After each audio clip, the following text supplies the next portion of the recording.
You can't write code. You're not an engineer. You're not a designer. You can't put a hammer to a nail. So how come 10 times in a day, I read Steve Jobs as a genius? What do you do? Musicians play their instruments. I play the orchestra. This movie's about the person in his personal dealings with people, what he kept inside of himself, where he might have been coming from. What if, instead of it being in the right hands, it was in everyone's hands?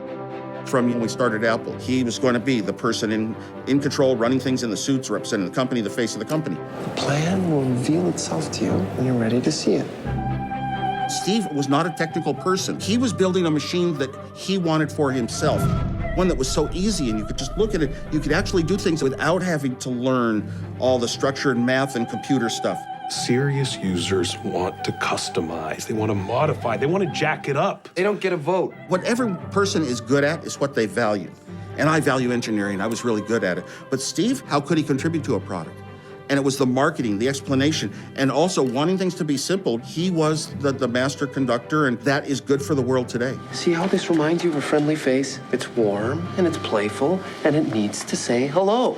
More than anything else, Steve Jobs wanted to be the person known for it all. We're not a pit crew at Daytona. This can't be fixed in seconds. You had 3 weeks. The universe was created in a third of that time. Well, someday you'll have to tell us how you did it.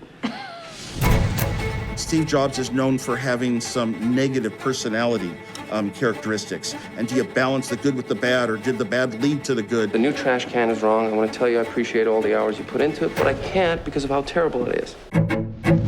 I think history's going to remember him as one of those great technical leaders of all time, just like Edison. He might also be remembered for his negative personality. I think that's going to go with his legacy forever. But he led the world in the future, and everybody else then would follow once they saw it. Look at their faces when they see what it is. They won't know what they're looking at or why they like it, but they'll know they want it.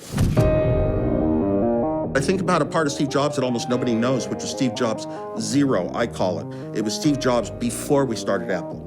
And the fun times we had, the pranks we played, the laughter. I'm the only one that knows that this guy here is someone you invented. He really, quite a bit, manipulated his own legacy. Any chance I can get you to go out there instead of me? I love you, Steve. I love you too, Oz.